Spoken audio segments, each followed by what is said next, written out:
Hey, what is going on, everyone? Welcome to episode 2 of season 2 of the SurgeCast, presented by Primo X Hockey, Level Up Snacks, and In the Clutch Apparel. I'm your host, Zach Martin, I'm Bailey Curtis. and we have an interesting episode today. So we had our draft review episode last week. Now we're like on day 3 of free agency, and it's already kicked off. Wednesday was just an absolute madhouse all over social media. Guys getting moved, guys getting signed to places you thought would never happen. But I mean, Johnny Gaudreau is a jacket.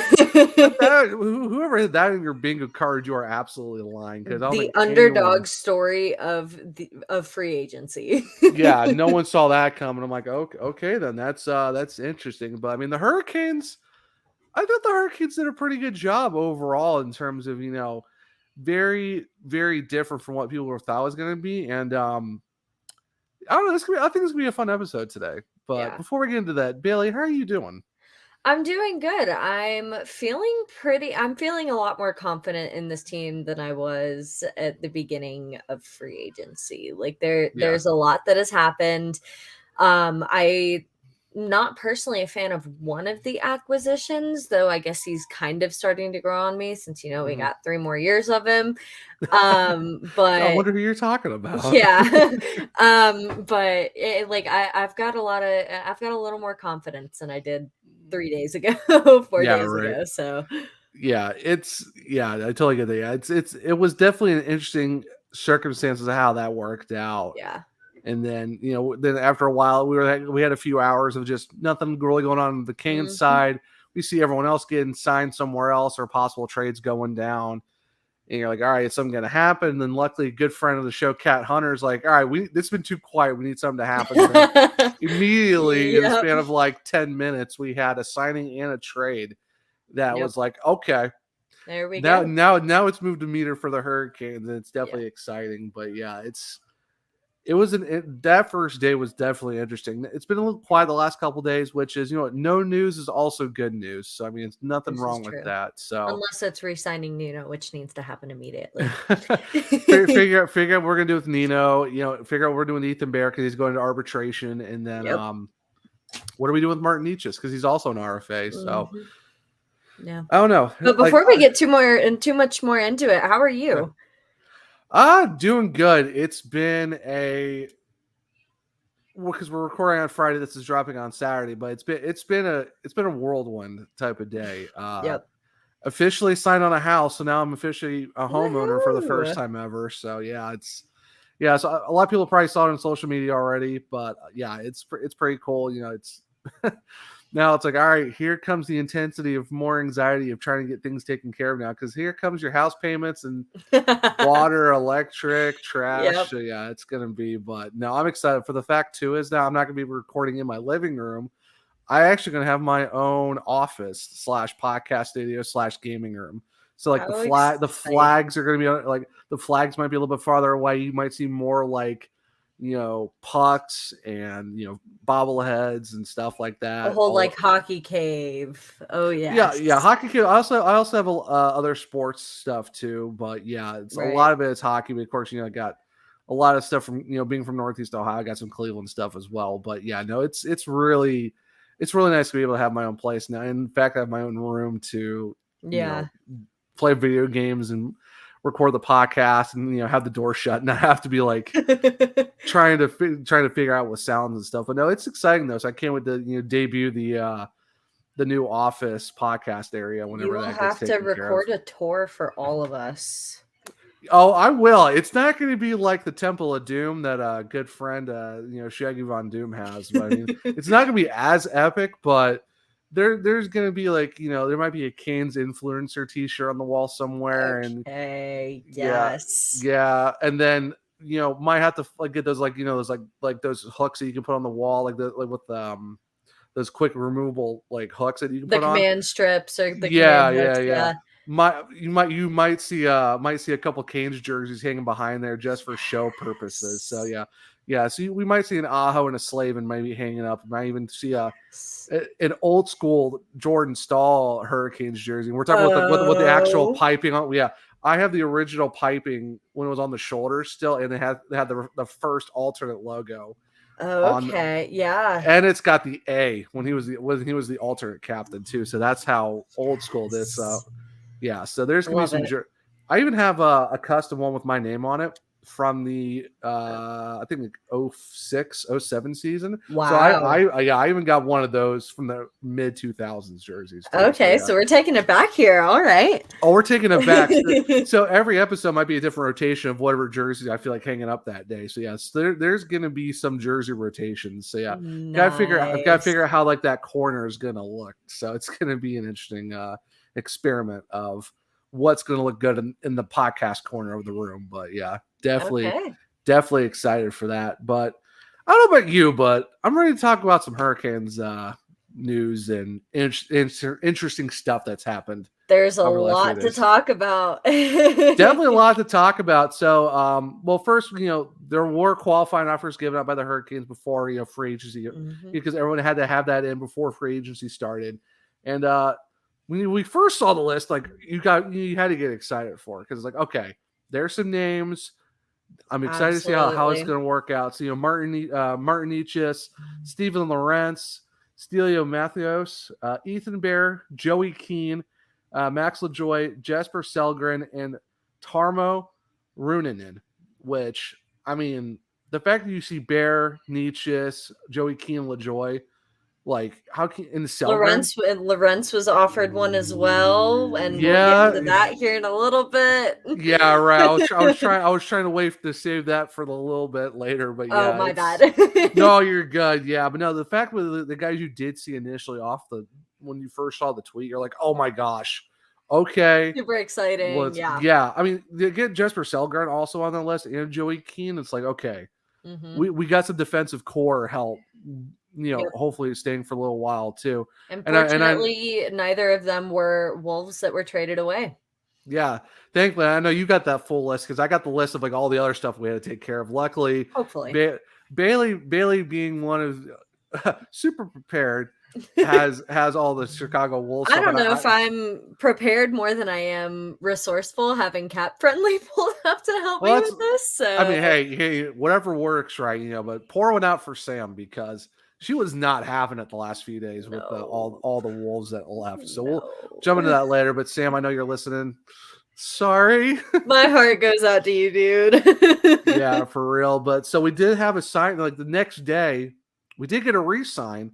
Steven Noesen for a 2-year contract to stay with the Canes. I mean, with the fact that he led the AHL Scarers with 48 goals last year and produced 25 points in 18 games in the Calder Cup run for the Wolves. I mean that's a great pickup. Yeah. 2 years for that guy. I'm curious to see when he's going to play with the big boys, and because he already done enough in Chicago. Now I'm just saying, when is he going to be playing with the Hurricanes? And of course, with some other acquisitions we picked up in the last couple of days. Yeah, I have to wait a little bit longer, but I mean, maybe just a little bit. But honestly, though, getting Steven Noesen re-signed for a couple more seasons, the fact of how good he produces, you really can't be upset with that as a re-sign to kind of kick off the re-sign phase in the free agency period. But I mean, not at all. And I mean, it's one of those things too. I was having this conversation with somebody else in saying that I almost feel kind of bad for some of our guys who are in our kind of lower leagues. And I'm kind of happy for some of the guys that were traded away, because with as much depth as both our NHL team and AHL team have, like, I feel like there are some guys who development wise are ready to see an NHL roster. They just weren't ready to see a Canes NHL roster. Like they would be ready on any, like a lot of the other teams in the NHL, just not with us. And so I'm really happy with that Noesen, however you say his name, signing. Noesen, yeah. So I mean, it'll be super exciting to kind of have him here for a few more years, just to see if there's anything we can do with him in the later years to come. Yeah, for sure. Yeah, it's like you said, it's definitely tough when you're looking at this roster, and it's like the Wolves were a wagon last year, and then it's like you look at the Canes, you're like, okay, this Canes team is deep, and then now we're all in the game of, all right, who starts where? Because like we all know this isn't four lines; it's just guys who work really well together, and see what happens. And this team is so good with how they are. I mean, Yep.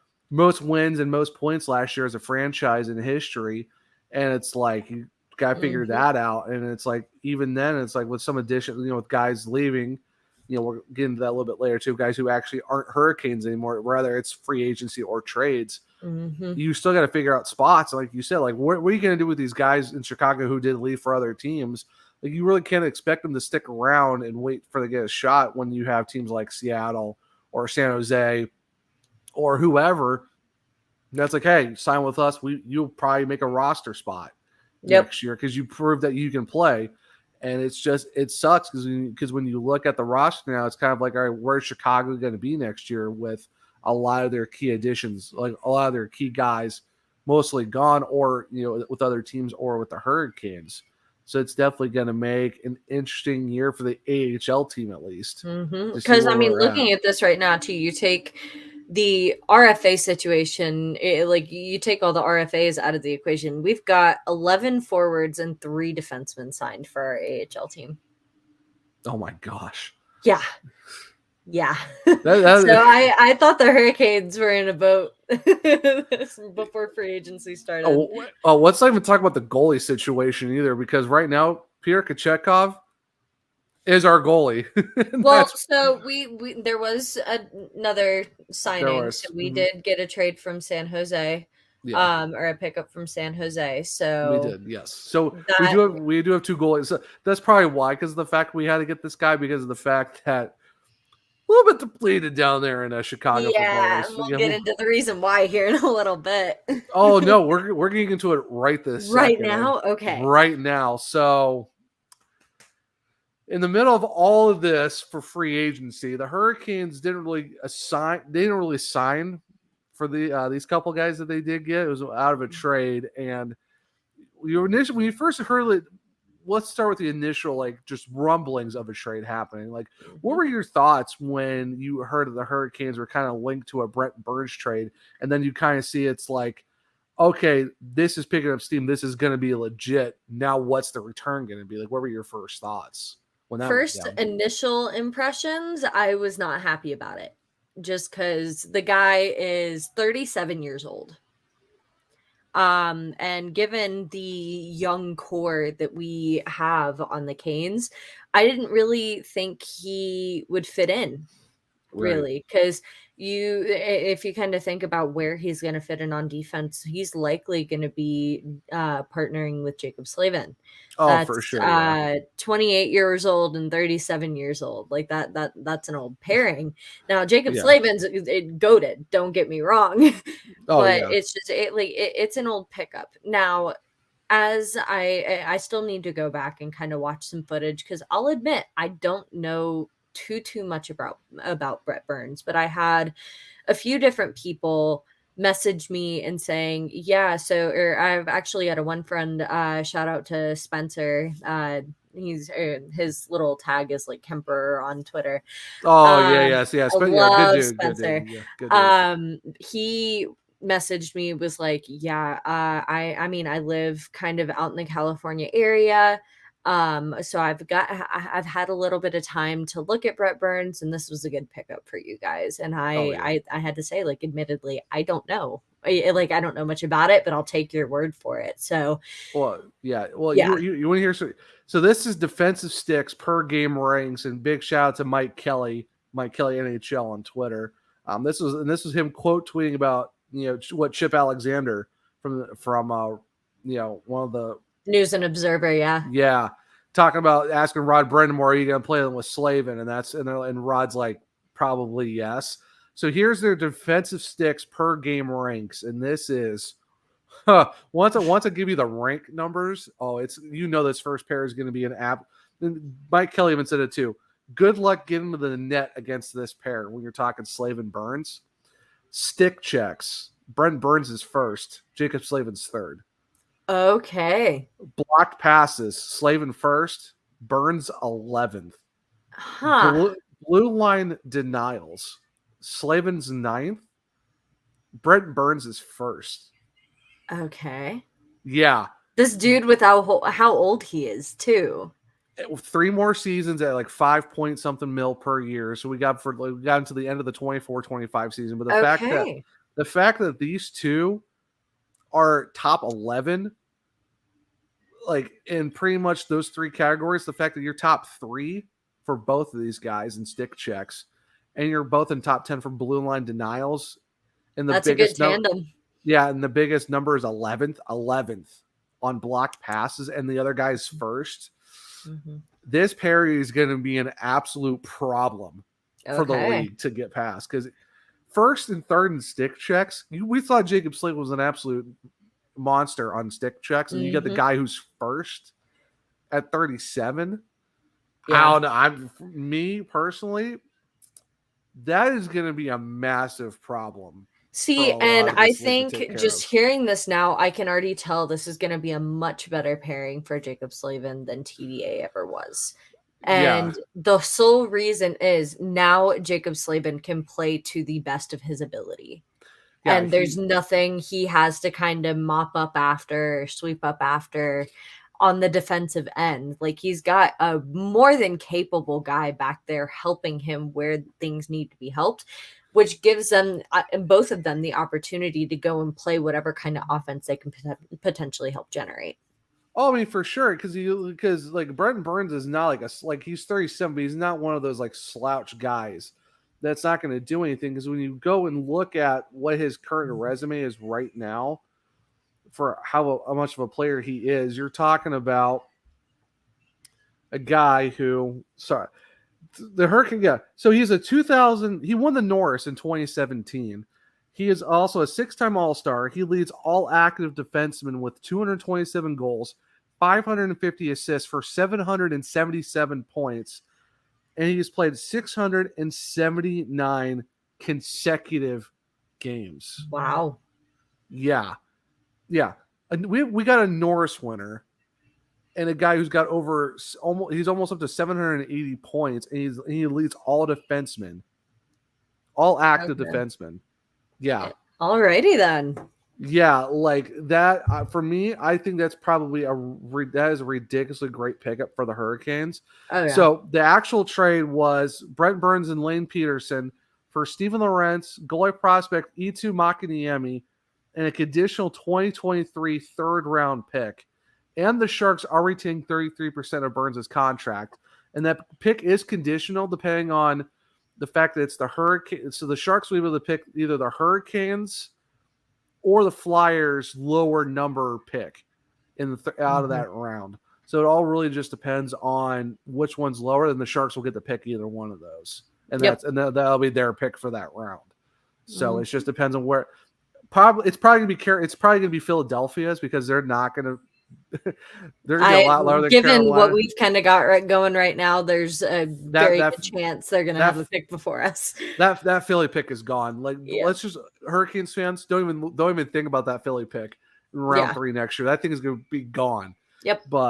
And I looked at Lane Peterson. He's gonna be playing in Chicago for sure, because he played like 29 games last year, only 2 points, both assists. We talked about this in our Hurricane space Wednesday night, and one of like 2 that you and me both hosted, which was like over like 3 hours of Hurricanes talk. Yeah. But it's like it was like a -16 like average ice time of like a north of like maybe 10 minutes. So I mean, it's plus the Sharks are a bad team too.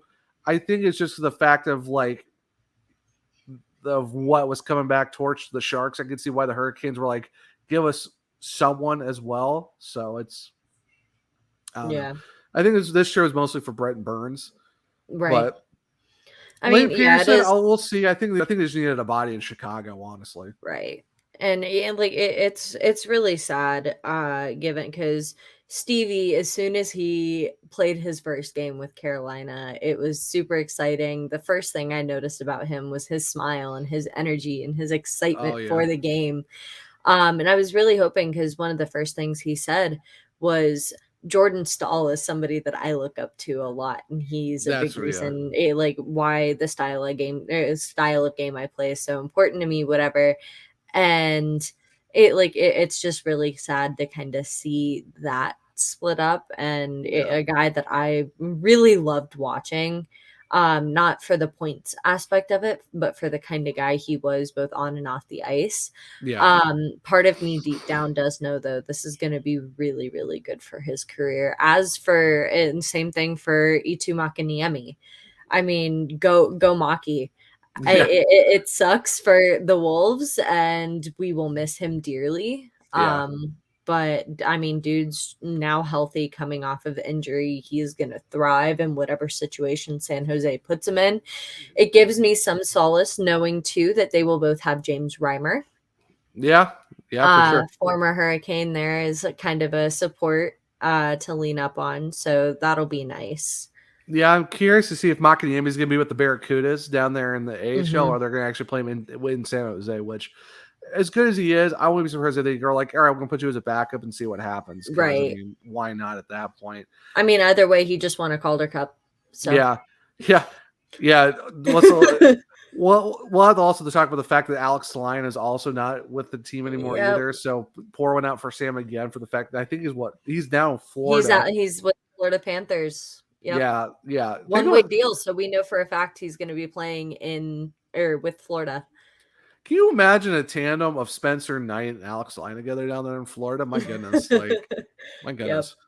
But yeah, then of course, Jack LaFontaine didn't get qualified offered either. So it's just like the goalie situation very much changed. And it goes from like a 3-headed monster to it's Pierre Kachekov's net and it's pretty much going to be his. Right.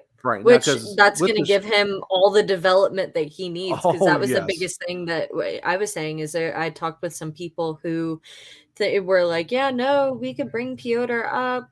He could play in the NHL. I think he's ready for it. And I was kind of always under the impression where like he needs another year or two. He needs at least another year. Of course, he's going to be up with the team next, like not this season, but he's going to be with the team next season because Ranta and Anderson's contracts are both up after this upcoming season. So I think it's going to be they're going to re-sign Anderson. They're going to bring up Kachekov, and that's going to be your 1-2 combination for the 23-24 season. Yep. Unless something else weird happens, but Kachekov deserves a year down because he was only over for a few months.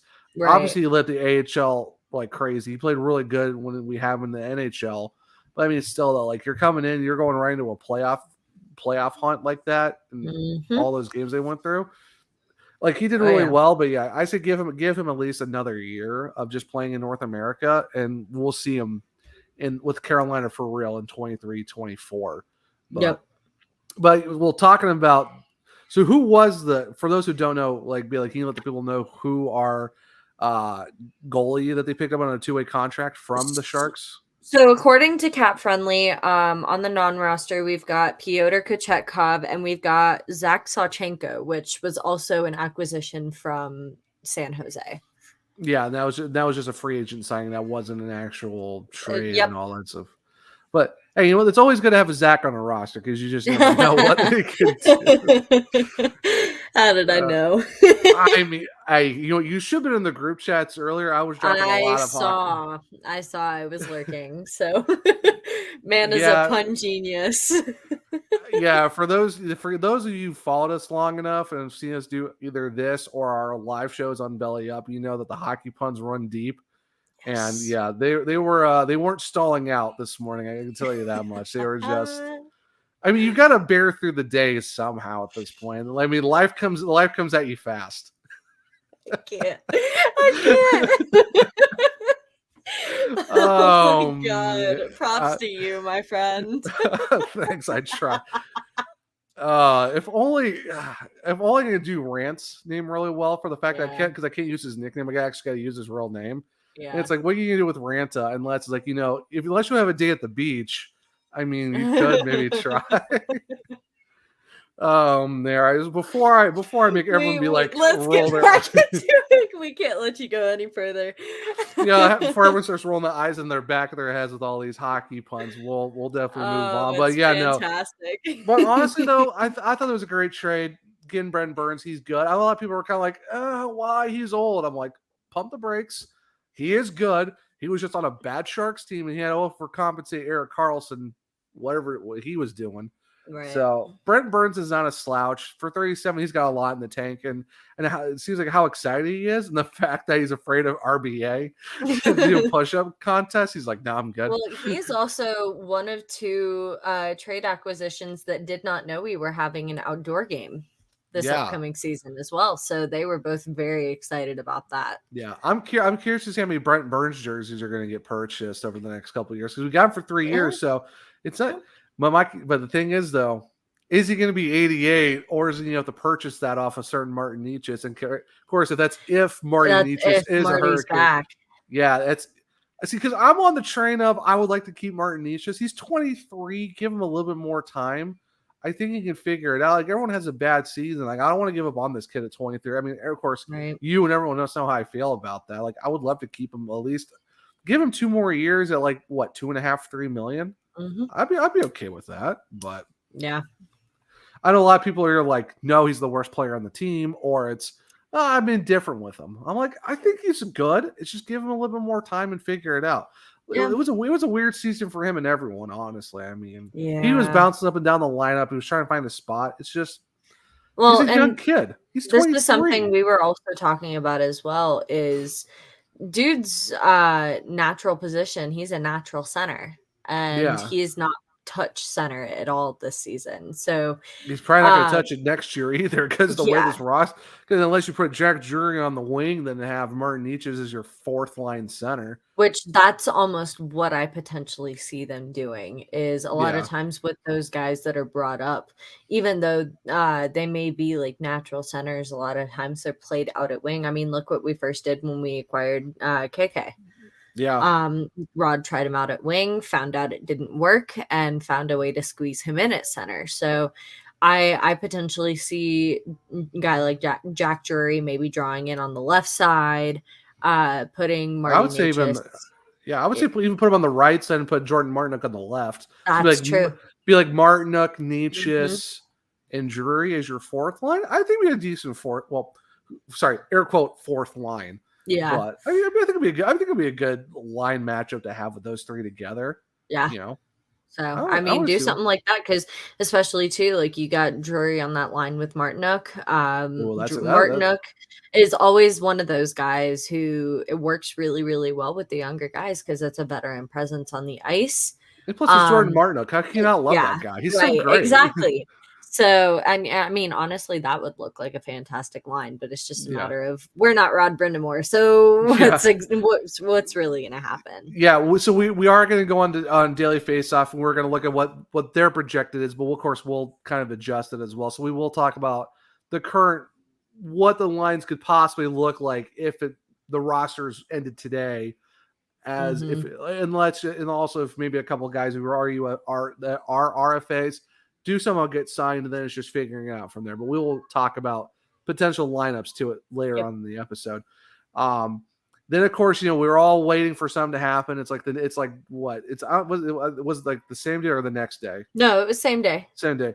It feels like that entire day just feels like a week, honestly, with everything that happened. Yeah, so we're gonna do the trade that blew everyone's minds, and then we'll do the signing that happened after that. Because the way that went down. So yeah.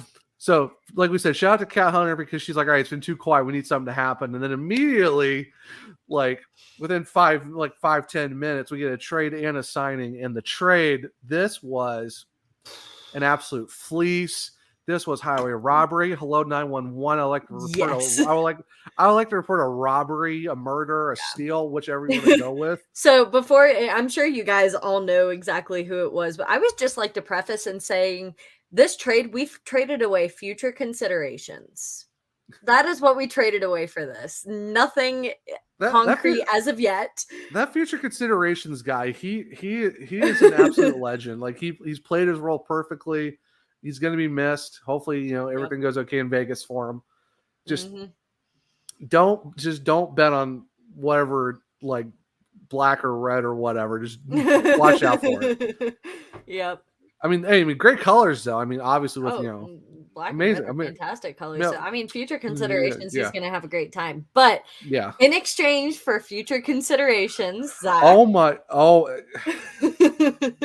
you know what? We're going to say the big fish for last, because I mean, this guy is just you got to save him for last, because they did pick up Dylan Coughlin. From what I've heard, the kid's supposed to be good. You know, he's 24 or something like that. So from what I've heard, he's pretty decent. You know, he's only making like $767,000. His cap hit is the same as Jalen Chatfield's. Yeah, so I mean, even then, that's not bad. You make him as your 7th D man or your possible your third pairing consecutive guy. Wouldn't be upset with that. Not at all. This guy though, we somehow, the Hurricanes, picked up Max Pacioretty patches for free. For a future consideration. And you're thinking to yourself, there is absolutely no way that you have a guy who's had six 30-goal seasons, 323 goals, and 319 assists. And the guy they call Patches. And the fact too is, you and I both said this, and the fan base has been asking for a natural goal scorer to just light up the lamp, jump 30 to 40 Rod's goals been asking for a natural goal scorer. Like, I mean, a bunch of the fans kind of, I guess not as an excuse, but rightfully so, kind of said, like, we have a lot of scoring depth across our lines. Like, we don't have a 30, 40, 50 plus goal scorer like a lot of other teams do. Like, we've got a lot of scoring across a lot of our guys on all of our lines. Well, yeah, when you have like 5 20 goal scorers last year, I mean, you could score some goals, but you don't have like that. You don't have like an Alex DeBrincat or Connor McDavid or Nathan McKinnon Austin Matthews. Yeah, I mean, for the fact that we got a guy who scored 6 30-goal seasons, in the fact that we got him for free, basically for a few, how do you get Max Pacioretty and Dylan Coughlin for future considerations? No. It blew my mind. And so I was at the Colorado Avalanche development camp scrimmage yesterday, and ended up kind of getting into a conversation with a few of the people in the stands. And this girl looks over to me and was like, that Max Pacioretty trade was insane. I was like, dude, you're telling me like he's on my team and I can't freaking believe it. Like, oh my God. Because I think it was like right after, like not even a few minutes later, I think we all just jumped on a space. Like, we gotta talk about this, because oh my absolute goodness. Jesus. And we talked about, like, you, me, I think it was like JJ, Jared, Cat Hunter came on. I mean, Spencer came on for a little bit. Yeah, like we had a crew, we had a good crew over there just talking about it. And the fact that for future, you get a guy with a $7 million cap hit, which not upset about that at all. And the fact that you have a natural goal scorer now, like, I can only imagine how many Max Pacioretty jerseys might get bought next year, even though he's only going to be here for maybe a season. Watch the Hurricanes somehow find a way to keep him after next year. Like, I could see it happen, but at the same time, I wouldn't be surprised. Yeah, I think this is a we're going for it year. Yeah, and the fact you didn't have to blow, like what Don Waddell said, he wasn't going to blow up the farm. He wasn't going to trade away a million draft picks. For like, this is your 1-year rental, which was for absolutely what it could be, a draft pick, it could be just a random prospect, but it's who knows. But the fact that you got Max Pacioretty, I'm not upset about that. That is an amazing. The big question mark though is where he's going to fall in the lineup. Yeah, I've heard first line. I mean, obviously it's top 6. It's just, is it first or second line, and then who are his line mates? That's because he's one of the rare guys on our team who only plays one position, and that is left wing. So it's just a matter of, is he going to replace Svechnikov or Jarvis on the first line? Is he going to replace the Svechnikov on the second line? Yeah. And if so, I mean, Svech plays both left and right, so that's not a huge problem there, as does Jarvis. Jarvis is solely right wing. Yeah. So it's probably going to be Svechnikov, wherever Pacioretty's going to be. probably Svetch is either going to be on his opposite side or he's going to be on a different line. It just depends on what they want to do with that. Which I don't know. Like I would almost want to put them on the same line, because if you take Svetch out of the second line, that bumps him down to the third. Yeah. And he's also a guy, like he is a top six guy. Like I know Rod doesn't run lines, but he is a top six guy. Oh yeah, for sure. We'll go into that in a little while too. But this trade absolutely just, I think it shocked everyone. There's no way some people are like, Don Waddell must have like some dirt on someone for all these all these like free trades just absolutely just work out. It's like everyone thought this was the biggest fleece of day one, because there's no way you get and that's why a lot of nothing, because you saw what Vegas had to give up to get Pacioretty. We absolutely that trade tree is insane. Like Nick Suzuki, a couple picks, and another player just to get Pacioretty. And then you trade him away for nothing. Yeah, and then like even them getting Thomas Tatar was like a good plethora of picks. It's just it blows my absolute mind for the fact that it's like, oh yeah, hey, by the way, here you go. It's just like, okay. There we go. Yep. And then this free agent pickup, which a lot of people are like, huh? Not upset about this one either, because when this guy is healthy, oh my word. Because he's a guy we've been going after for a little bit too. So he was almost picked up in a Justin Falk trade from Anaheim that got canceled by Bob Murray. And he played really well in Toronto too. Like I said, when he's healthy, he's lethal. The Hurricanes, Don Waddell and his whole entire staff, like what Walt Ruff said, is you got to give the entire pro scout staff absolute raises and fist bumps too. $1.5 million next year. Andre Kasha is now a Carolina Hurricane. That was the other part of like, oh my gosh, we got to have a space. We got to talk about it. Like, and it's one of those things that makes you wonder too, just given how long the Hurricanes have been after this guy. He's a guy we want. There's something that they are looking forward to in him. They see something in him that has a lot of potential with our organization. Yeah. So. Yeah, in the span of 10 minutes, you go from like, there's nothing a lot going on with the Hurricanes to, oh my absolute goodness, what is happening? Yeah. Like, excuse me? Yeah. What? Again, robbery. Highway freaking robbery. I know. It's just, it's so mind-blowing. It's like how is this possible? How did we somehow go from almost just, it's only Brent Burns and Lane Pearson to, oh, hey, here is, Andre Kasha. Here is Max Pacioretty. And it's like, yeah. Yep. And there have been some people around the hockey world going like, yeah, the Hurricanes just got better. Yep. And this is the one thing too, like there's a whole bunch of articles that kind of talked about like the winners and losers of free agency so far. The Hurricanes have made almost every single list that I have seen. And it's solely for that Max Pacioretty and Brent Burns acquisition. Yeah. And the fact too is they're not breaking the bank for a lot of these guys who are getting money and stuff like that. Like, unfortunately, Vincent Trocheck is no longer a Hurricane. He is a Ranger. I didn't want to like the Rangers, but I have to follow Tro. I'm proud of him. Go chase a bag, go chase a contract. He's going to do great things with that organization. He always does. But yeah, a lot of people are like, for that much in that term, a lot of people think it's a massive overprice, which when you look at it, I can kind of see why it might be of an overreach on term and price, but yeah, you can't blame Tro for going to get the bag. No, not at all. He played really well, so I'm not upset about that. But it's just like, oh, that hurts to have you the Rangers, but yeah. This is something my dad and I talked about a little bit though too. Would you have rather him have gone to Boston? No. No. So as much as there's one guy specifically I don't like on the Rangers. Other than that, I don't have a huge problem with them. So it's just a matter of the fans are what bug me the most, and I'm hoping they treat him well.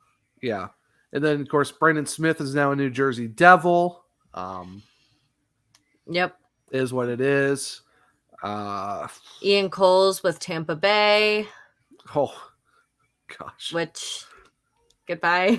That's all I gotta say about that. For the fact that the Hurricanes didn't give him a thank you for everything, Ian Cole, it's like, yep, there you go. Yeah.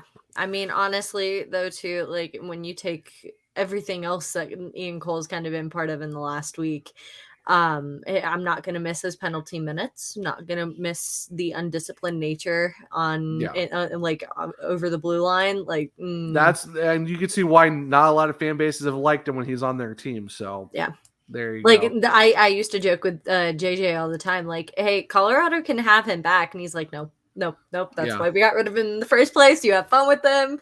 And I'm glad he's gone because those penalty minutes killed us. Yeah, especially in the playoffs too, because when the penalty kill unit got absolutely worked. That's why stupid penalties. Well, the bad thing was that's why you saw the PK unit kind of fall apart because of the fact that it was just too many penalties, especially in the playoffs. Like it was just too detrimental to the team at that point. So it is what it is.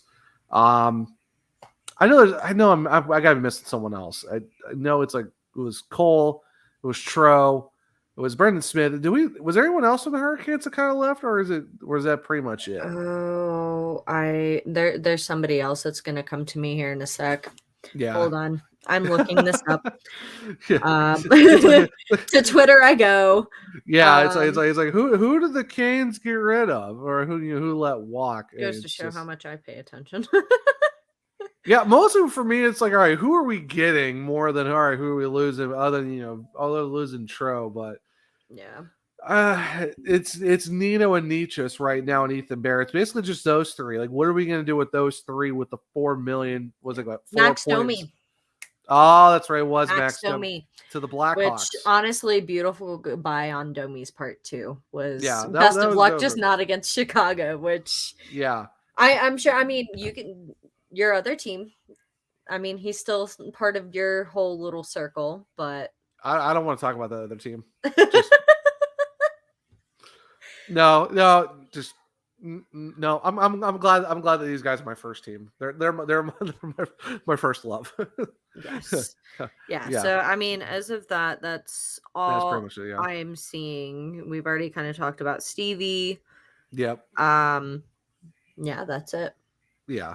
But I mean, it is what it is. We'll take it. But so we're gonna like I said, so look at the roster. We said there's like 4.083 million left on the cap. Right now it's just Martin Nichus and Ethan Bear. They're the only two RFAs that gotta get figured out. 23 and 25. Marty is 23. Ethan's 25. I know Ethan Bear is going to arbitration talks, so we're gonna see how that works out. Dylan Coughlin is the same thing as Jalen Chatfield's contract, but he is an RFA after this season.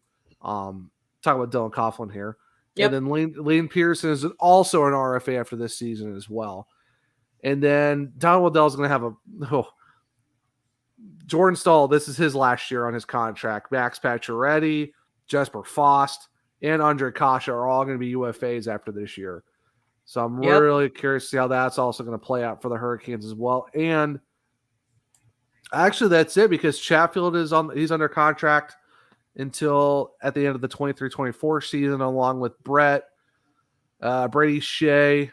Burns' contract ends at the end of 24-25, and also Slavo's ends at the end of 24 and 25. And then unfortunately, both goalies' contracts are up at the end of next season or after this season. And then also Jake Gardner's contract is also at the end of this season as well. So yeah, look at the numbers too. So we go for defense, we go from 21.3 million this year to 20.6 next year to 24-25 season. We have two guys under contract. That's Burns and Slavo. 10 and a half. Yeah. That's all that's left. And then looking at forwards, you got 46.37 this year, 29.1 next year. And then 24-25 goes down to 12.57. And it's consecutive with Svechnikov and Kotkaniemi. Two guys. Yeah. Yep. Two guys. So it's definitely going to be interesting to see how that works out. And then going to the team line combos, as of right now, I don't really agree with Daily Faceoffs what they think it's going to be, but we're going to run through it real quick. So their quote unquote first line is Max Pacioretty, Sebastian Aho, Teuvo Teravainen. Then you have Andrei Svechnikov, Jesperi Kotkaniemi, Martin Necas is your second. Then you have Jesper Foss, Jordan Stahl, Andre Kasha is your third. And then Jordan Martinook, Jack Drury, and Seth Jarvis for the forwards. I know we kind of talked about it. I would flip Marty and Seth, and then have Marty Necas go to the center, and then put Jack Drury as your right wing. And then I would actually kind of reverse the Svech Pacioretty, have Max have the sat line back together. And then maybe move it, like once you've got Jarvis on that second line, Pacioretty and Kotkaniemi, maybe almost flipping Svechnikov and Jarvis, because I really like that Teravainen and Aho Jarvis line as well. You could, maybe moving Turbo over, putting Jarvis over there on the right wing, and then moving Svech over to that right wing as well. Because Teuvo does play both sides of the wings. Yeah, that could work too. Yeah, so put Teuvo on left wing, and then put Seth on the right wing, and then you have a Svechnikov Pacioretty with Kotkaniemi. Which that's still loaded. That's still, yeah. The fact that you have a Pacioretty, Kotkaniemi, Svechnikov second line with a Teravainen, Aho, Jarvis first. That's a deadly top six. Then you're looking at a Fost, Stahl, Kasha third. Give me that all day. And then, this is if Nino doesn't come back too, and we find some way to make that happen. Right. Then it's like then you almost have to put Andre Kasha on the fourth line. Then you're looking at a possible Kasha, Martin Necas, Martinook, or it'd probably be a Jack Drury, Martinook, and Andre Kasha. Yeah, I was gonna say, so Kasha only plays right wing, so that's where you'd have to have Martinook.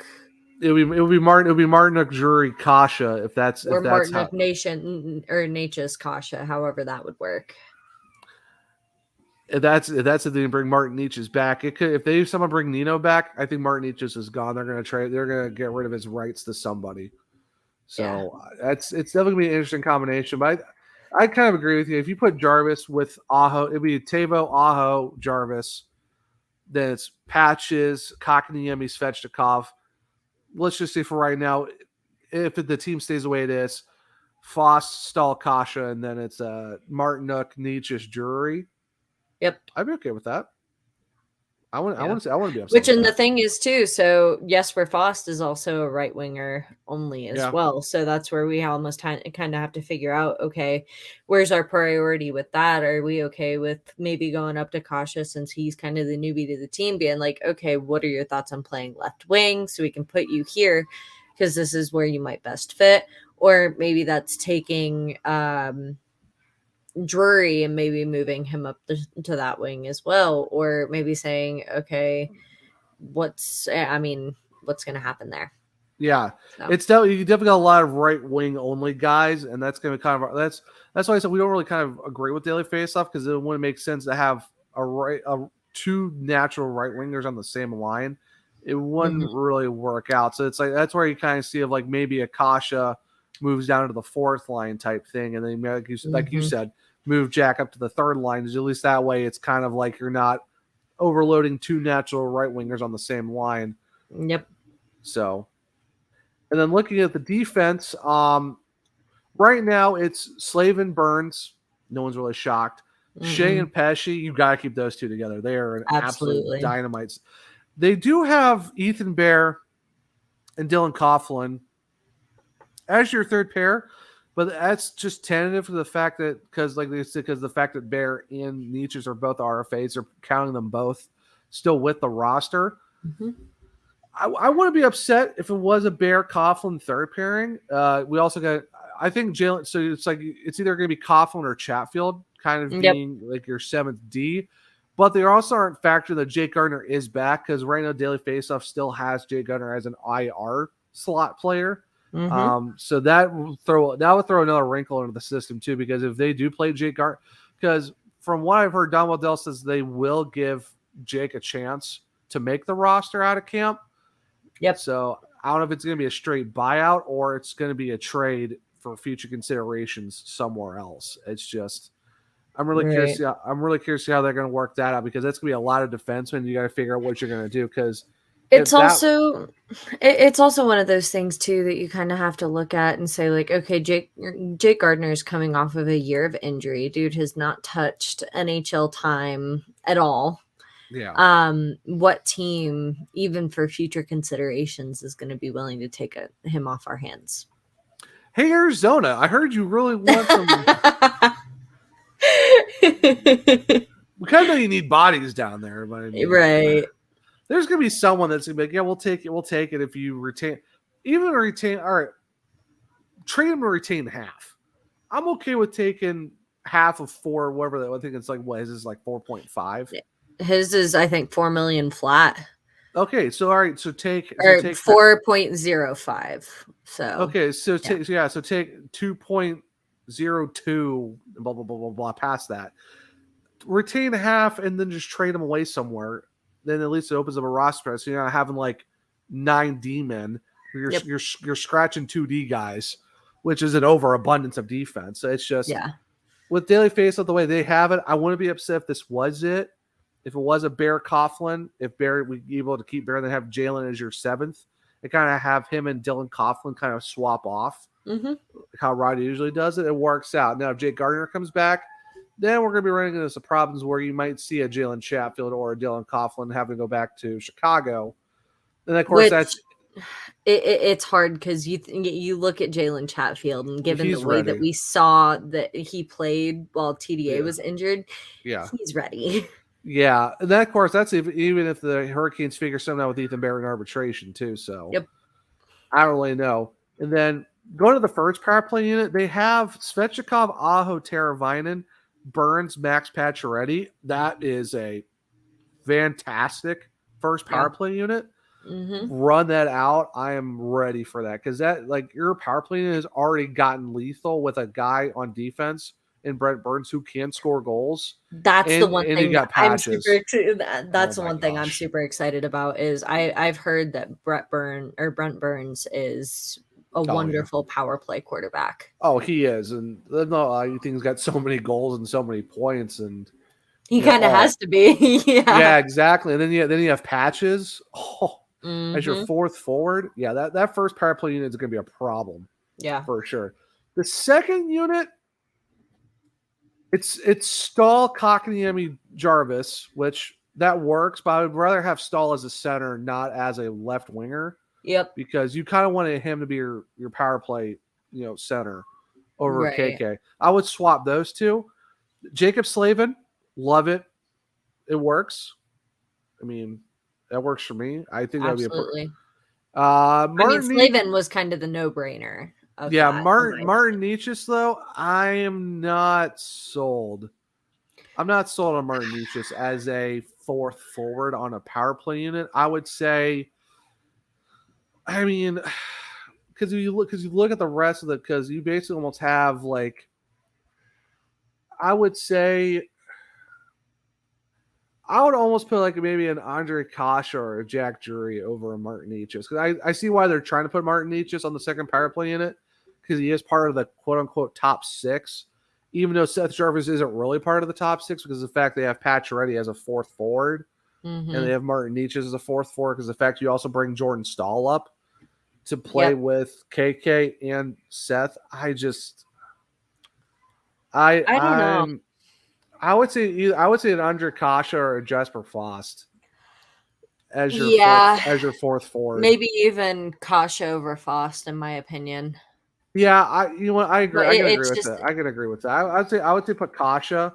You gotta make Kasha your 4th forward in that situation. I like Martin Necas, but that's a tough sell for me. It's also one of those things too, with deciding between Kasha and Foss. You almost kind of have to factor into, like, okay, Jordan Stahl's playing on that power play unit, and you see how well Foss and Stahl work well together. Yeah. Do you want to keep that consistency and that chemistry is there? Do you want to put Kasha into that unit? instead and take that risk. I would say even just I wouldn't say just like be dead set on either one of them. I would say almost kind of rotate them just to see how it works out and go from there. But yeah, I like I said, I like Martin Nietzsche, but that's a tough sell as the fourth forward on the second power play unit. You got to be. He's a great 5-on-5 guy. Yeah, he really is. So heading down to the penalty kill units, we got Aho, Teravainen, Shea, and Pesci as our first unit. Sign me up. Okay. We all know that Aho and Tavo play phenomenal together as a penalty kill unit. And he got the one of the best second pairings out there. Yeah. Now the second penalty kill unit, oh my goodness, just give this to me all day. Jordan Stahl, Jasper Foss, Jacob Slavin, Ethan Bear. Oh my absolute goodness. I tell this to anybody who will listen as well. I want to see a Slavin Bear pairing so bad. I want that to happen more than anything in this universe. Yeah, that'd be a great. Even if it's on the penalty kill, like give it to me, please. Yeah, that's shut down regardless. So yeah, I think that's probably the first units that were kind of like, all right, this works. That I think it's that and the first power play unit. Yep. So it's the first power play unit and both penalty kill units. We're like, yep, don't even touch it. Fine the way it is. Yep. Defensive pairings, yeah, it all really depends on what they want to do with even the D pairings. I'm okay with Coughlin and Bear if that's how it works out, or even a Sheffield and Burt. Yeah. So right now it's the defensive pairings, the first power play unit, and the penalty kill units. It's probably almost the only thing we wouldn't change. Right. On daily face-off, and then of course goalies, Freddie and Ante. Yeah, there you go. Don't touch it. Yeah, it's still weird. I swear. It's still weird though to see Jake Garner as an IR guy when you're kind of like he's back, but like how do you kind of he's cleared to play? So yeah, it's definitely going to be interesting to see how that works out. But we are going to take a quick break real quick before we go into the last part of the show, which is going to be some fan questions, which is always a fun thing to do. So thank you to everyone who sent those in. But we are going to take a quick break to let our amazing sponsors, Primo X Hockey, Level Up Snacks, in the clutch, have some love. Make sure you go check them out, for us. And then also maybe hear a little bit about our another amazing sponsor in Canada Dips, which is a all belly up sports sponsor. But when we come back, we'll go into our fan questions after we give some love to our amazing sponsors. Hey everyone, we'll get back to the rest of the episode. I just want to take a quick minute to talk about our amazing sponsors of the podcast, Primo X Hockey, Level Up Snacks, and In the Clutch Apparel. First sponsor we have to talk about, it has to be the original OG from the day one sponsor, that is Primo X Hockey. If you're looking for anything from stick tape to stick protectors, outdoor pucks, anything you can think of, you name it, they have it from indoor to outdoor with amazing apparel as well. You gotta check out the guys from Primo X Hockey. Really great group over there. Been to the warehouse, really, really nice. Cannot speak highly enough of these guys. The great thing too is they're based in Raleigh. So if you're in the Raleigh area, look at the pickup from the actual warehouse. They can do that. If you're also looking to get your stuff shipped, they also do that as well for free shipping all across the United States. And the best part is, I got a discount code for you guys. So if you go to primoxhockey.com and use the code SurgeCast, in all caps, you get 20% off your order. Like I said, you cannot find a better group in terms of just having great hockey equipment and even apparel. We got hats, we got koozies, we got t-shirts, hoodies, all that great stuff. So make sure to go to primoxhockey.com, use the code SurgeCast, so you get 20% off your order. And like I said, you can do pickup at the warehouse or you can get it shipped. That is how amazing these guys are, and it's fast. So why not go check out Primo X Hockey, where you get all your great hockey equipment and you can support the podcast and support them, because shop local, support local. Next sponsor I want to talk about is Level Up Snacks. If you're looking to take your gaming to the next level, make sure to check those guys out, because they have really great, amazing drinks. They got watermelon, they got green apple. I'm a big watermelon guy, but I don't know, that green apple tasted really good. It gives you like good focus, 0 calories. Why not enjoy some great hydration while you're playing those games to take your game to the next level with these guys at Level Up Snacks? And the cool thing too is they got snacks coming soon and they got fast delivery. So why not join the Level Up fam go to levelupsnacks.com, and if you use the code SurgeCast, that's right, another SurgeCast code, you get 10% off your order. Just go to levelupsnacks.com, use the code SurgeCast to get 10% off your order with some really great quality drinks and snacks coming soon as well. The last sponsor I want to talk about is In the Clutch. If you go to intheclutch.com, where they have amazing MLBPA, MLSPA, NCAA, and vintage sports designs on all 100% licensed products. Like I said, really great, amazing stuff. They even got hockey on there too. So if you're looking for, a Cincinnati Sting, or if you want to look for Mighty Ducks, Cincinnati Mighty Ducks t-shirts, they even got the New England Whalers t-shirt. Anything you think of for hockey, they got them over there. Plus, amazing on the courts as well. And the cool thing too is, we even got some merch over there as well within the clutch. If you go to their hockey section, look at the SurgeCast, we got a t-shirt and we got a hoodie. And another great thing too is, we got another discount code in there as well. If you use code SURGE, you get 10% off your order within the clutch. Really great group over there. I cannot highly recommend them. Their products are amazing.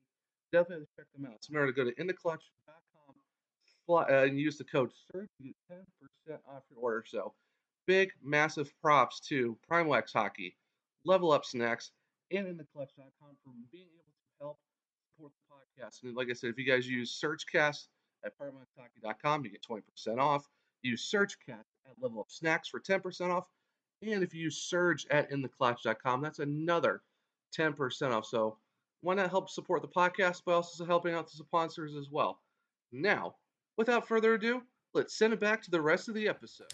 And we are back. So, make sure to go check out our amazing sponsors. They're amazing, phenomenal guys. Like I said, love them. Glad to have them a part of the crew for going into season 2. So definitely have to check all of them out and all their amazing websites and all the stuff they have around.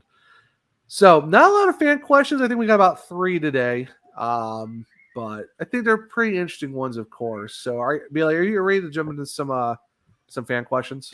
Absolutely. Yeah. Is it still weird though for you for the fact that you're not pretty much you don't really do a whole lot of questions anymore?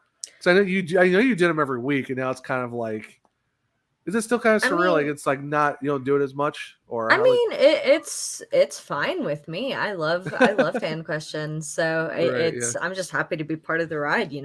Yeah, for sure. Yeah, it's definitely different going from like, all right, asking them to now answering them. But yep.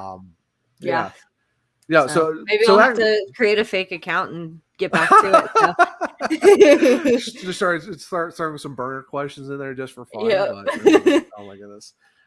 So the first one is Eric, as always, just an OG. One of the other OG question people. Eric _K8. Hey guys, how surprising was it for you to see Pacioretty get traded for the future considerations? And do you think we'll see Burns try out some tailgating barbecue at some point? Absolutely. Eric coming in hot with a couple of these questions. I mean, for Burns with the barbecue, I hope so. Absolutely. You can't come to a North Carolina team and not try barbecue. Yeah, exactly. Brent Burns, he's a guy that he's coming in for the tailgates, coming in for the good ribs. I mean, why would you not? Right, exactly. Why would you not want to enjoy that? So yeah, I could definitely see Brent Burns at some point hitting up some tailgating, because that think of the PR that the Hurricanes would get. And just think about this too. We get Max Pacioretty basically for free. Brent Burns is getting free barbecue. I mean, what's wrong? Hey, that's what's wrong with that? It sounds like a win-win to me. So I mean, absolutely. How surprising was it for future considerations for Max Pacioretty? I was absolutely floored. I'm like, there is absolutely when I first heard that we're gonna get Max Pacioretty, I'm like, okay, who do we give up for this guy? Because there's no way you get a guy like Max Pacioretty and without something going back. And all I hear is it's future considerations. It's just like, what? I know for Vegas to give us that just to clear their cap is nuts to me. Yeah, you can ask anybody that was on that Twitter space with me, ask Cat Hunter, ask Spencer. It took me a while to get back on my like whole thing. Yeah. It took me a sec to kind of collect myself. Like I couldn't believe it. Yeah. I was shocked. I was like, there is absolutely no way this happened, but it did. And I'm like, okay. Yep. And I think like all of hockey Twitter was just like, just people around the hockey world were like, there is no way the Hurricanes just picked up Max Pacioretty for future considerations. Like this guy instantly just injects a good like 30 plus goals. Yep. Into a roster that is like already good. And the fact that you have people around hockey are going, yeah, the Hurricanes got better. Yep. Yeah. And that was the biggest thing that I noticed too is and that's where it's really exciting too, because kind of pulling Brent Burns back into that kind of conversation a little bit. You see that like Rod Brind'Amour came up in both of their like first interviews or whatever, and you see it, like how they explain like they're excited to be playing for an organization like this, for a head coach like this, and that's how you know like our reputation of like having Rod Brind'Amour as our coach, having the kind of energy that we do in North Carolina is spreading around the league, and it's something people aren't unfamiliar with. Yeah. And so it's really cool to kind of see how that's working out with the guys coming in from free agency, and it's I love it. I love it. Yes, excuse me. Yeah, it's just wild for the fact that of how it's all working out. Like you didn't know how this team was going to be played out. You know, if we're going to bring the whole team back or like what's going to happen, and then you kind of you're going into free agency. You're going to possible trades like that whole Max Pacioretty thing was almost like on a Johnny Gaudreau to Columbus type surprise level. Yeah, right. Exactly. Like, the fact that it's like, okay, you lose out on a Tro. That sucks. But I mean, for how much he was getting, there's no way the Hurricanes are going to bring him back, especially with that type of term. Because Don Waddell's even said he's like, we want to keep these guys, but it's not going to be 6-7 year contracts. And we even said it too last week. You're not going to see that out of a Don Waddell or Carolina Hurricanes type team when they're not going to go and, unless it's like, KK and Svetch where they're like, still really young and you could give them 8-year contracts. But you're talking guys like Nino and Tro in their early 30s. You can't go and be like, all right, here's 7-8 year deals. Yep. That's a tough sell, because now you're talking Trocheck until he's almost 40 on his current contract. I can see why the Hurricanes would love to keep him, but that's not something they're going to go with, and I got to understand that. Like I said, it is mutually exclusive to suck to see a guy leave, but also be like, okay, I can see why he left, because term was just not going to work out. So it's not like one or the other. It's a mutually exclusive feeling that you can have on Trocheck or other guys, even possibly Nino. Like, would I love to keep Nino? Yes, but is he going to be asking for $6 million in 4 or 5 years? Yeah. It's one of those things too, because with a lot of our question marks on what exactly our lines are going to look like, there's also, I think, that underlying aspect for Nino too is, okay, do I know that I'm going to keep my same position on a line where I feel very comfortable, where I know we are considered one of the biggest shutdown lines in the league? What's going to happen with that if I do get re-signed? Am I losing that stability? Right. Well, at that point, you're almost thinking you're probably looking at a possible, Nino, Stahl, Foss third line, but then it's like where Kosh is going to the fourth, and then it's, what happens then? Martin Necas would have to go, because there's no spot for Martin Necas, because what are you going to do with him? And it's to that point too, where best of it, like, should we lose Necas? Like, I want him to prosper, and I want him to succeed in a way that he can, and in a way that feels comfortable to him. And if that's not with us, best of luck, bud. Yeah, for sure. That's just a tough sell, because like we were talking when we were going through the lamps a little bit ago before we went to our sponsor break. I mean, you're looking at, you're moving Seth to the first line, and it's like you have a Pacioretty, Svechnikov, Kotkaniemi second. It's like, what are you going to do with Kasha and Nietzsche? Because Nietzsche has to go down to the fourth line.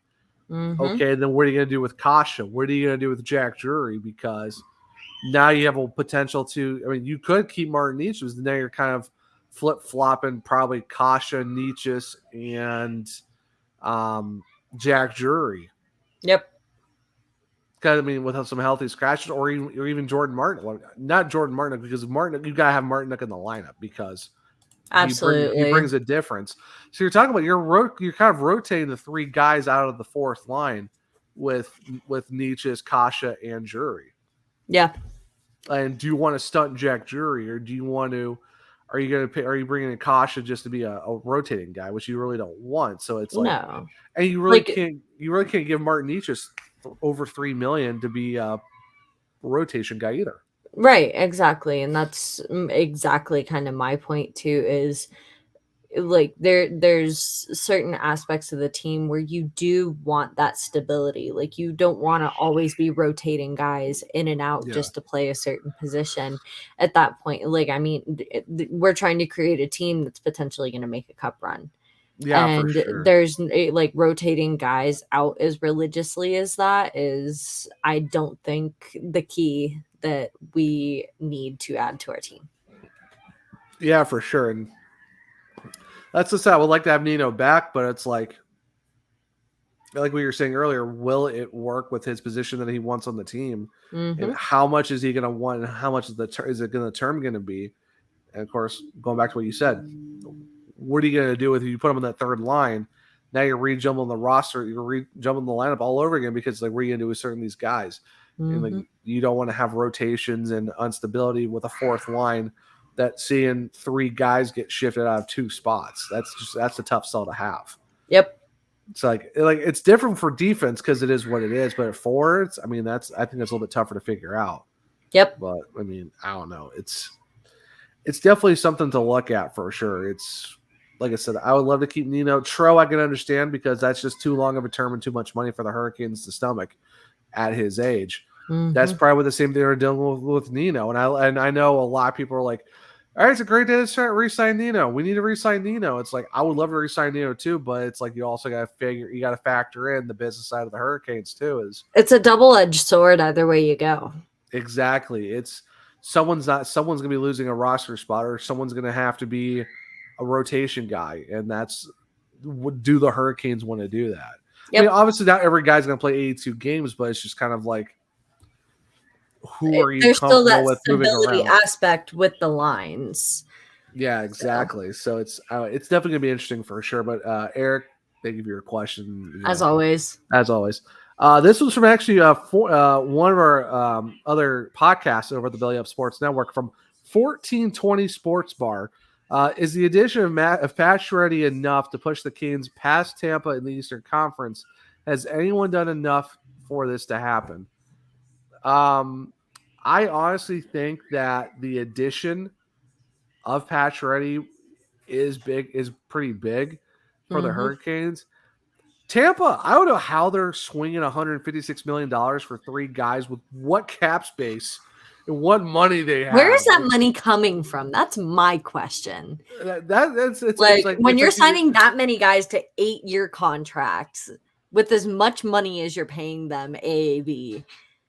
153 for three guys. I'm like, where are you getting this money from?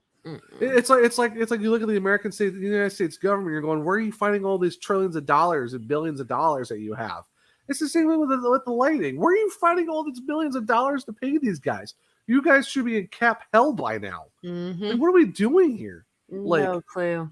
It makes no sense. So, I mean, to that point, I mean, it's still Tampa. They did 3-peat cups, but they've repeated appearances. I don't really want to be like, oh, we're past the Lightning, we're better than them. They're still a team that went on to win the Stanley Cup twice in a row. So obviously they're a threat. They had a third Stanley Cup appearance in 3 years and finally got what was coming to them, because nobody was getting past that Colorado Avalanche team. No. But it's still one of those things, like, they're a good team. Anybody around the league will tell you, like, I mean, any team with Steven Stamkos and Vasilevsky on it is going to be a fantastic team. Yeah. But we've also never really experienced a guy like Max Pacioretty on the Canes, or at least haven't in a while. In a long time. Yeah, I mean, I know Andre Plat's no longer a Lightning. I know he's in New Jersey now, but they do bring in Ciccarelli there. Ciccarelli? Sorelli? Yes, yeah, they have Sorelli back. They still got, they still have the rest of their team too. So it's what I say. The Hurricanes are past them. I think it's like a 0.1 difference between the teams. It's just. It also, I think, is a matter of putting mind over matter. Yeah. Because like once we get to playoffs, we could expect with the team we've got now that this is a Stanley Cup team, which I think all of us want to believe. Yeah. But at the same time, too, this is also a team that has swept us 2 years in a row, multiple years in a row. It's a team we've run into multiple times since making our playoff comeback. Yeah. And it's a team that we know has the ability to beat us, but it's also a point of believing we also know that we can beat them. Right, for sure. And it's just, and then it's like, and has anyone done enough to make this happen? I mean, I think know. That's a hard question to answer till we see how the season goes. Yeah, I mean, Columbus did pick up, Johnny Gaudreau, but that's only so much. I mean, the Jackets, for me, it's not like the Jackets are gonna blow everyone out of the water. I mean, even then, like Ottawa's got players, like they got Alex DeBrincat. They're gonna be an interesting team to watch. It's still goaltending that's still gonna be their main Achilles heel for them. So it's just Toronto. I mean, they got some guys too, but it's not like, for me, it's still like Matt Murray. You're gonna rely on Matt Murray in goal. You just got done putting Peter Mrazek on waivers. Now he's gone from the team, and you're gonna rely on Matt Murray again. Oh, and also Jack Campbell's now an Oiler. Yeah, so your goaltending, goaltending was hot, then it fell off, then it got okay again. That's still gonna be. You're gonna rely on Matt Murray though. I mean, that's that. So I mean, it just goes to show too. I mean, look at what Florida was kind of like, what we looked at them being capable of, and then they got swept. So they were built for a regular season. They weren't built for a playoff because. But it's something anybody would have thought, like winning the President's Trophy. Like I know the President's Trophy curse exists. But it's something that you would have thought, like with the comeback that they made, making it to first in that President's Trophy role, like they could have gone farther, but they kind of surprised everybody. So it's really, for me, it's a hard question to answer. Yeah, right. I mean, even with the Rangers, I mean, you got Trocheck. Now your offense got better, but it's like, is it still enough for the Rangers? You still got Shesterkin carrying a lot of that work. Exactly, because now Georgiev is now in Colorado. Which all of my Avs fans are very excited about. Yeah. But, When I say there's a team in the East that are better than Tampa, there's not really one way. I don't think there's really a right answer or an answer that can be had to say that, someone in the East. There's no right or wrong answer to give right now. Yeah. So. It's almost one of those of like, you guys see how it plays out, because past that, you really don't know this team. The East could be, like, from what I've seen, like the Metro just got harder. Like we already thought last year was going to be tough. The Metro division just became a division that's already hard enough, just got harder, in my opinion. So it's just what's going to happen. Yep. I don't know. But I mean, overall though, from what we've seen for the last 3 days, I'm excited for what's going to happen next. It's just, what are they going to do with Gardner? What are they going to do with Bear, Martinichis? Is Nino going to come back? It's because from what everyone's seeing, Nino wants to stay, but it's just, is term and price going to work out? Yep. And are the Hurricanes willing to do it? So, like I said, I would love to keep him, but it's just, are they going to figure out term? And that's the $1 million question. No pun intended. Yeah, for sure. But I mean, from after what we've seen between Wednesday, Thursday, and today as we're recording Friday, what are your thoughts so far on the current re-sign period and the free agency period going for the Hurricanes as of right now? I mean, it's I definitely think we've done well with what we've had, because we started out this free agency with what, 19.5, 19.6 million. I've seen it. I've seen like 19.3 to 19.6. So Yeah. we'll just say because I know we read it off like a few weeks ago. It was like 19. Let's just say 19.6. Yeah, so we started with that off, and now we're sitting at what, just over 4. At 4.0, I think it was like 4.083 Yeah, as of so right I now. mean, given the acquisitions that we've gotten since the beginning, like it's definitely been a great free agency for the Hurricanes, because we made a splash. Like both of these players are players like Max Pacioretty with the forwards. He's still a top 3 highest paid forward on our team. With Brent Burns, he's sitting at second for defensemen. Yeah, They're splashes. I personally only saw us making one splash yeah, for a big guy, and we ended up getting 2. So yeah, that's where, like, it's part of me wants to think that we've won in the sense of like throwing everything else that I expected out the window.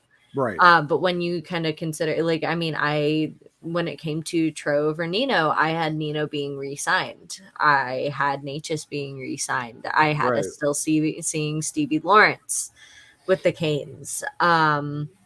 I had Bear already being re-signed by now. I had us bringing back a lot of our guys and not doing much in the free agency market. right. Yeah, So I don't know if that answers your question. So it's just it's not what I expected, but not in a yeah, bad way. right. Yeah, I mean, for me, I think the Canes did really well. Would you like to see a lot of the guys come back and run the team back? Yeah, you would, but then you're thinking about it too. Is it's like the What Hurricane. if we get stuck in the same position we've been in the past 4 years? Oh, you mean we're pulling the Colorado Avalanche of the East, where it's like this team Yeah. is good, but it can't get past the second round. And I think that's kind of where Waddell, Dundon, and Rod and the Hurricanes are looking at. It's like, all right, we're there, but it's like we're not quite there yet. If that makes sense, it's like we're there, but Hmm. not there. Hmm. They're on the precipice of taking that next step, and I think you're adding a guy like Max Pacioretty for free. You unfortunately lose Stevie Lawrence and Makiniemi for a Brent Burns, but that now your top pairing just got better. Your top 4 Hmm. D core for the next couple seasons is going to be absolutely amazingly good.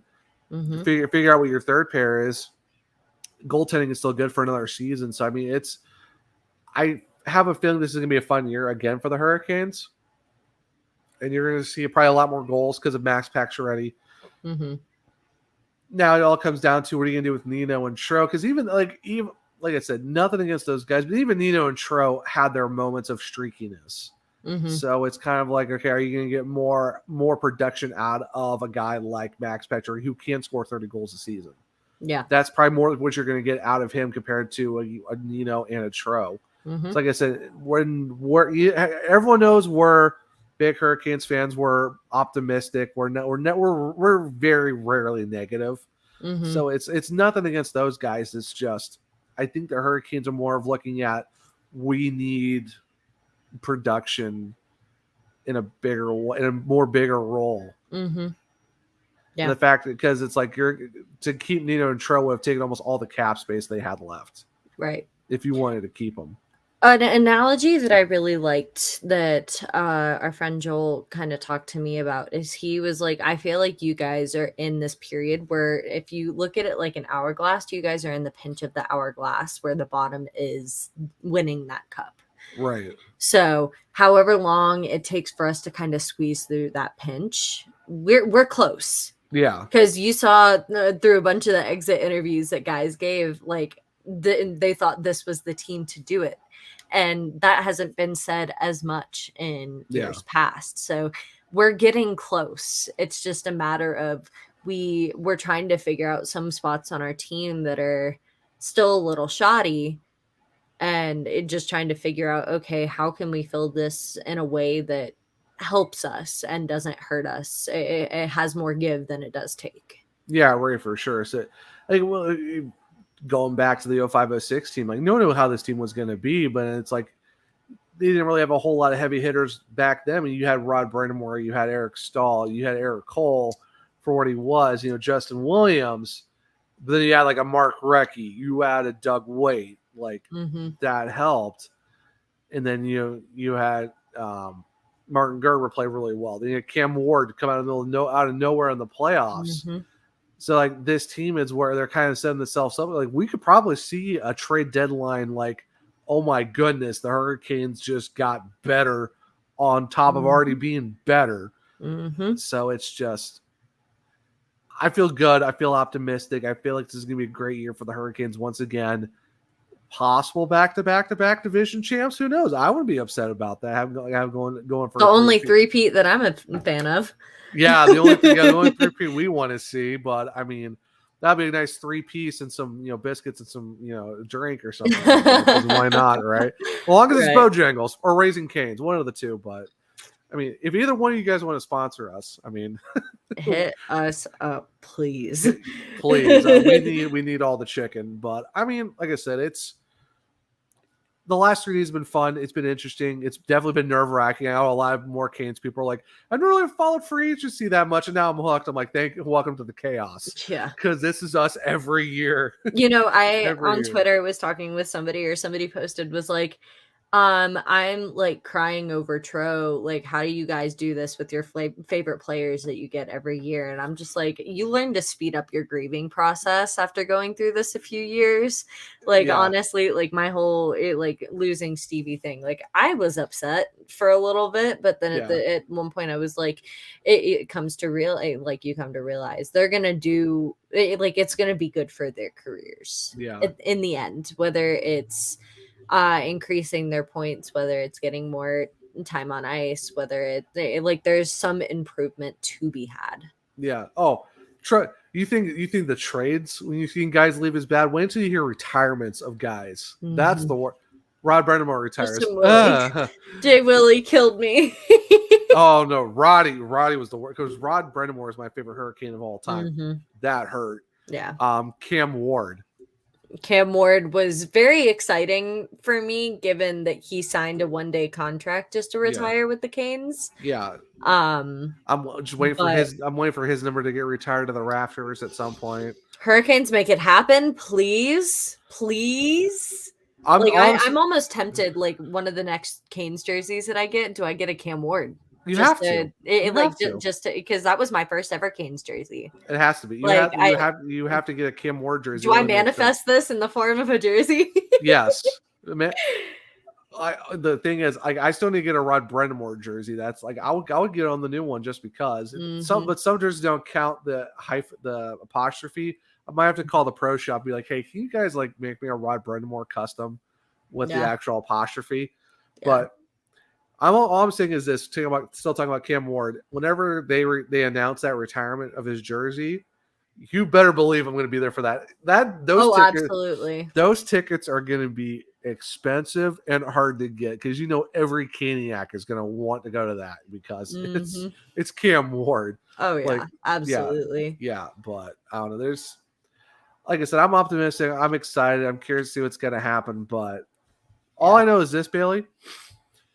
Next week for episode 3.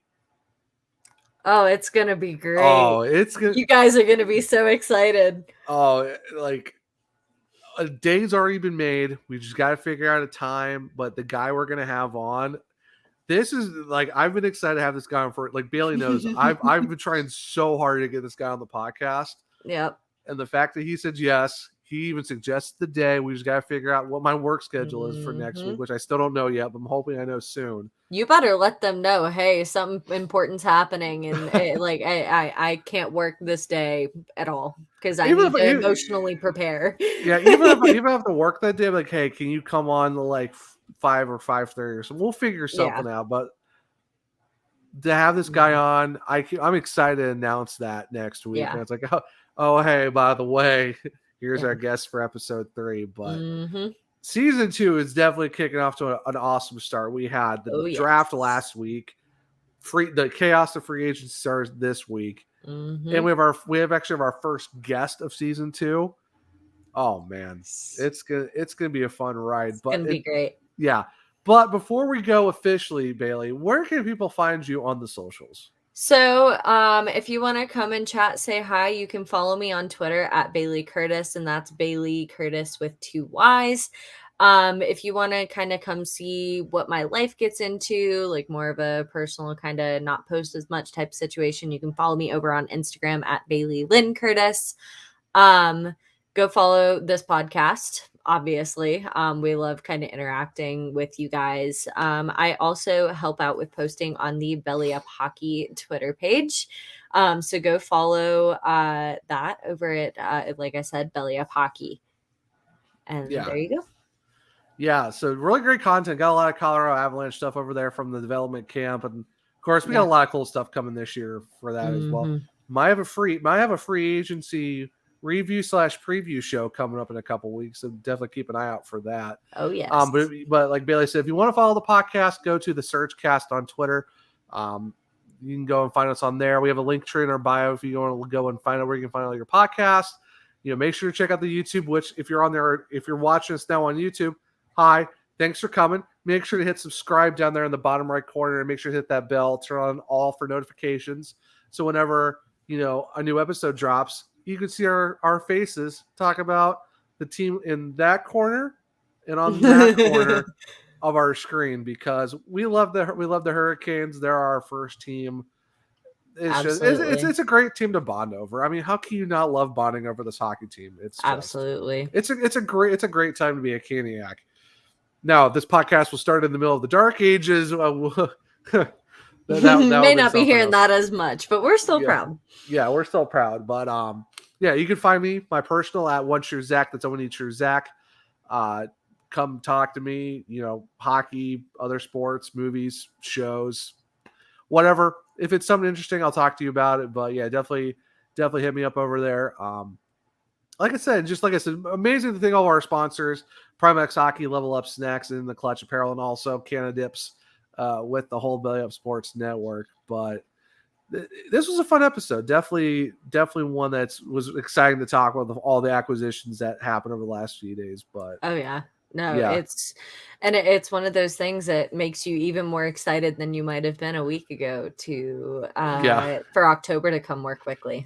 Yeah, like I even asked Walt Ruff, "Is it October?" And he goes, "That's a valid question," but he's like, "I do need some more downtime for the next few weeks." I'm like, well, that's fair, because he actually official reporter for the team. Us hockey fans, we're hockey deprived. While he's down there, doing development camp stuff, watching the guys and reporting on it, I don't really blame him a whole lot for wanting to take a break. Right. I'm like, you deserve it. It's a well-deserved break.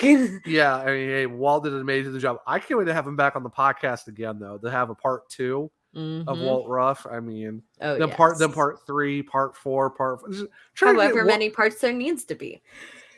Walt Ruff times infinity. Just have this guy just come on whenever he wants to be able to come on. Like, give me all the Walt Ruffs. Like, this dude is just. Yeah. Hopefully get Mike Maniscalco on at some point. Maybe Shane Willis. Current Canes players. I mean, yeah. There is a wish list of players we want on this podcast. So, but until next week for episode 3, which I'm really excited for you guys to know who our guest is for next week. Leave your guesses down below in the comments, and whether it's on Twitter or YouTube, wherever you're seeing this. Yeah, we might actually post a little teaser of like, who do you think it might be for episode 3? So about this, and if you're right, we might give you a shout out on our Twitter and our podcast episode for episode 3. So if you get it right, you might get some shout outs for getting the question right. But until then, for next week, for episode 3 of season 2, I'm Zach. I'm Bailey. And we'll see you next time at the SurgeCast.